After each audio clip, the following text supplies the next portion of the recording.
Demon Emperor Chapter 525 at 5 ang nakaraan, nabigla ang impostor na Commander General Tobo. Sa reaksyon ni Yunhai, sinabi sa kanya ni Yunhai di niya kailangan masorprese sa prank sa kanya. Dahil alam niya na ito mula ng simula pa lang. Nagpapatuloy. Yunhai, habang ang 4 na puppies ay pinipigilan ng mga kalaban natin, pamunuan mo ang mga lumilipad na zombie, diretso sa kampo nila, at dakpin mo ang kanilang Commander General na si Tubutisan. Pero ang pag-asang nandun pa si Tubutisan ay mas mababa pa sa 10%. Kaya lilipat siya ng bahay. Anong sabi mo? Totoo ba yan, Kuya Chupa? Siguro, pero hindi na mahalaga yon. Hanggat hawak mo ang mga lumilipad na zombie, mauhuli mo siya kahit saan pa siya magtago. Kung wala siya sa kampo nila, isang lugar lang ang pupuntahan niya. Doon lang siya pupunta. Parang alam na ni Chupa at Yunhai kung saan nag-unwind si Commander Tubo. Iiwanan na ni Yunhai na nag-isa sa ere, si impostor na Commander General Tubo. Bakit hindi mo ko patayin? Handa akong mamatay para sa'yo! Kunin mo na ang ulo ko! Bakit naman kita papatayin? Sino ka ba sa buhay ko? Hindi mo ako mapipigilan kung aalis ako. At wala ring mababago sa atin. Ha ha ha ha ha. Ha ha ha. Wala nang nagawa ang impostor na Tubutisan, hindi niya napigilan ang pag-alis ni Yunhai. Sayang, sa maling panahon kami nagkakilala. Kakalabas lang ni Yunhai sa silid tulugan ni Tubutisan. May lumapit sa kanila na paa. Pero hindi paa ng tao kundi paa ng hayop. Bastos na bata ka! Pinasok mo ang kampo namin! Tapos bigla ka na lang aalis ng basta-basta! Ano sa tingin mo ang lugar na to? Hindi to lugar pasyalan! Ito ang base ng mga kalaban. Di ba tama ako? At ano pa bang tinutukoy mong iba? Dapat alam mo na yan sa sarili mo. Marunong nang sumagot ngayon si Yunhai sa mga nakakatanda. Salbahin na siya. Bastos na maliit na batang to! Napakatalas ng dila mo ha! Nagsasabi ka pa ng mga walang kabuluhan! Kahit malapit na ang kamatayan mo, wala kang pinagkaiba kay Chupa! Nakita niyo gaano kami karami! Sa panagin mo, inandali mo kami! Kayang-kaya namin kayong pulbusin sa 1 minuto lang! Mas marami ang hukbo ng tao ng taga Mindanao kaysa sa hukbo ni Yunhai. Che, ganyan lang na puwersa, niyayabangan mo na ako. Makikita mo mamaya. Dahil ang dami niyo ay walang kwenta sa grupo ko. Lahat ba ng kasamahan ni Chupa ay bastos at nakakainis? Hoy, ignoranting bata! Ang hukbo ko ay mas marami ng ilang beses kesa sa'yo! Pinapayuhan kita na sumuko ka na ngayon para hindi ka masaktan! Sa laban na ito! Kung ganon, subukan natin para malaman mo. Maghanda na kayo sa isang matinding pormahan. Ipapakita natin sa salbahing tuta na to na nagkamali siya. Nagkamali siya ng binangga. Nabigla si Salbahing Tuta dahil kakaiba ang nararamdaman niya sa kalaban.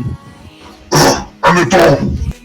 Nagpakawala na ng chakra ang grupo ni Yunhai. Anong klaseng imperno to? Itong grupo nila, nakakakilabot na mga halimaw.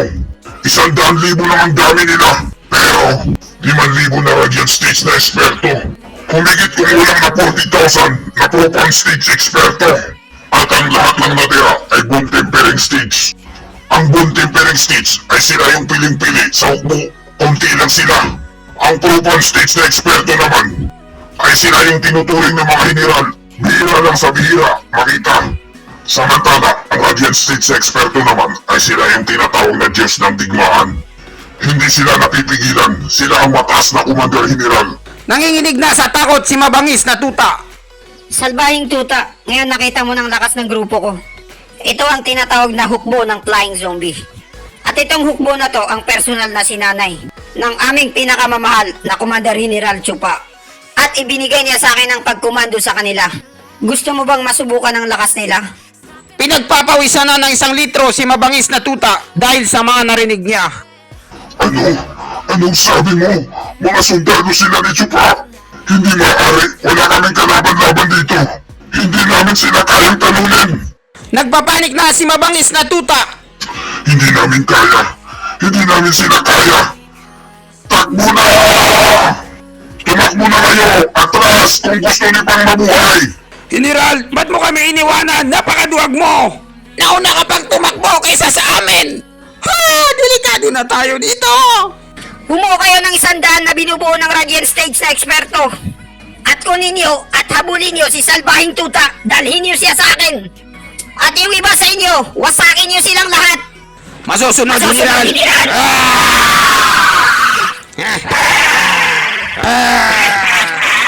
Maawa kayo sa amin! Di namin kayo kaya! Hindi po kami lalaban! Sinimulan nang ubusin ng hukbo ni Yunhay ang hukbo ni Salbahing Tuta. Hindi sila nakapalag sa sobrang lakas ng hukbo ni Yunhay. Saglitan lang silang inubos. Napakatuli ng lipad ni Salbahing Tuta, patakas, para mailigtas lang niya ang kanyang sarili. Pero naabutan pa rin siya ng flying zombie. Laking gulat niya. Nangangahulugan lang talaga na mas mabilis ang Raider 150 kaysa sa e-bike. Ang mga dalubhasang ekspertong to, hindi lang sila marami. Mayroon din silang mga pakpak. Paano ko sila matatakasan? Para silang Raider 150. Pang e-bike lang ang bilis ko. Tangina talaga. Chupa! Gaano ka ba kayaman? Paano mo sila pinamaki? Kailangan ng maraming salapi para sa pagsasanay nila. Wala na akong pag-asang makatakas sa kanila. Iisa na lang na paraan ang alam ko. Ano kaya ang binabalak ni Mabangis na Tuta? Magmamakaawa kaya siya? Lalabanan ko kayo hanggang kamatayan! Matapang din pala si Mabangis na Tuta. Hindi ko akalain. At pogi pa. Isa ako sa walong tuta na warden. May agimat akong lakas. At pumupunit ako ng pante. Kasama pa yung mga spiritual na hayop. Sa pagkakatanda ko, ako ang pinakamahusay na mandirigma ng Mindanao. Halika kayo, lumapit kayo sa akin. At huliin niyo ako nang magkaalaman na tayo. Nang hamon na si Mabangis na Tuta, makikipaglaban talaga siya hanggang kamatayan.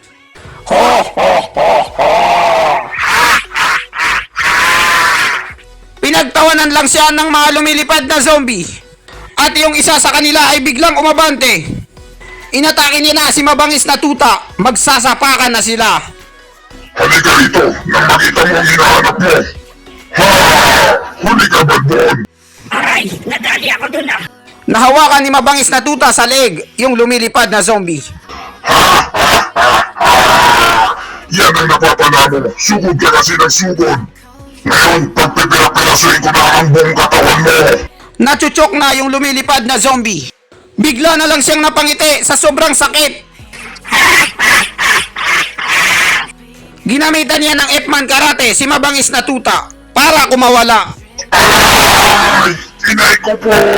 Nabali ata ang buto ko! Nabalian ng buto si Mabangis na Tuta kahit mas malaki ang katawan niya sa lumilipad na zombie. Ang sakit! Ikaw! Ikaw na zombie ka! Nag-gym ka ba? Body cultivator na eksperto? Hindi pa ako nag-gym sa buong buhay ko. Itong matigas na katawan na to ay pinagkaloob sa akin ni Chupa. Siya ang gumawa nitong lahat. At ang ipinagmamalaki mong lakas na yan ay hindi ubra rito. Wala kang mapupunit na panty rito. Kaya pala nalumpo si Mabangis na Tuta dahil may experience pala sa pakikipaglaban itong si Flying Zombie. Ikaw? Anong sabi mo? Takot na si Mabangis na Tuta. Sana hindi niya nahinamon yung mga lumilipad na zombie. Napasubo tuloy siya. Hindi sila ordinaryong mga zombie lang. Mga halimaw sila. Napakarami nilang halimaw. Sobra-sobra sila. At dito nagtatapos ang chapter 525. Maraming salamat po sa panunood. Mag-subscribe para laging updated sa next chapter ng buhay ni Chupa.